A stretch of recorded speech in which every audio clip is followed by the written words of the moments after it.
ദാസപ്പോ എന്റെ പെരുമാറ്റത്തിൽ എന്തെങ്കിലും പന്തിയോട് നിങ്ങൾക്ക് തോന്നുന്നുണ്ടോ? ഞാനും ബുക്സും പൊതുവേ യാതൊരുവിധ ബന്ധങ്ങളും പുലർത്താത്തവരാണ്. പിന്നൊരു ബുക്ക് മാർക്ക് ഉണ്ടാക്കിയിട്ട് ബുക്കില്ലാണ്ട് എങ്ങനെയാ നിങ്ങൾക്ക് അത് കാണിച്ചു തരാ? അതല്ലേ അതിന്റെ ഒരു ഇത്.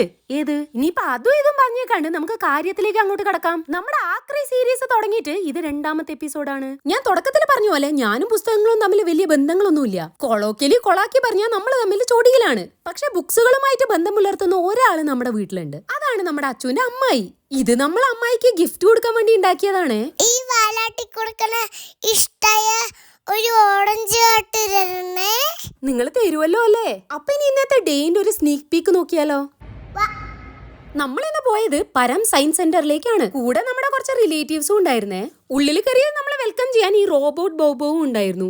അവിടെ ഒരാൾ കാര്യമായിട്ട് സയൻസ് എക്സ്പെരിമെന്റ് ചെയ്യുമ്പോൾ ഇവിടെ ഒരാൾ ഡാൻസ് കളിച്ച് അയാളുടെ കോൺസെൻട്രേഷൻ കളയാ. അവിടെ ഉള്ള സാധനങ്ങളൊക്കെ തിരിച്ചും വളച്ചും കറക്കിയും ഒക്കെ നോക്കുന്നുണ്ട് കേട്ടോ പുള്ളിക്കാരൻ. ഇതിൽ ഏതെങ്കിലും സാധനം ഇവൻ പൊളിച്ചിട്ടാ മാവിന് പകരം മെഷീനറി ആട്ടേണ്ടി വരും നമ്മള്. വലിയവർക്ക് മാത്രമേ VR ഹെഡ്സെറ്റ് എക്സ്പീരിയൻസ് ചെയ്യാൻ പറ്റുള്ളൂ. പ്രതിഷേധത്തിൽ പുള്ളിക്കാരൻ പോയി ഒരു വലിയ ടെലസ്കോപ്പ് എടുത്തു. എല്ലാം കഴിഞ്ഞ് നമ്മൾ വണ്ടിയിൽ കയറിയതും ആശാൻ കൂർക്കം വലിച്ചുറക്കം. തിരക്കില്ലാത്ത ബാംഗ്ലൂർ റോഡുകളിലെ സൺസെറ്റ് സൂപ്പറാ.